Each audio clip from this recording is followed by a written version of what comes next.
पंजाब में ख़वातीन को किसी से भी खौफज़दा होने की ज़रूरत नहीं। पंजाब की हर बेटी महफूज है। किसी ने नुकसान पहुँचाने की कोशिश की तो अंजाम याद रखे। वज़ीर पंजाब मरियम नवाज़ का ई टैक्सी स्कीम की इफ्तिताही तकरीब से खिताब। मरियम नवाज़ ने कहा कि ख़वातीन को कहा है कि अपने दिल से खौफ निकाल दें। पंजाब में मरियम की हुकूमत है।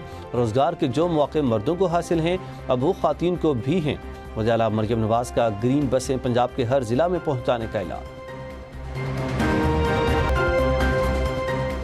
अमरीका और ईरान के दरमियान मुज़ाकरात का तीसरा दौर जिनेवा में शुरू। मुज़ाकरात ओमान की सालसी में हो रहे। ईरान के मुज़ाकरात से पहले अमरीका को बड़ी पेशकश। यूरेनियम अफजदगी 60% से 3.5% तक कम करने पर आमादा। यूरेनियम अफजदगी 7 साल तक मुअत्तल रखने की तजवीज़ दे दी।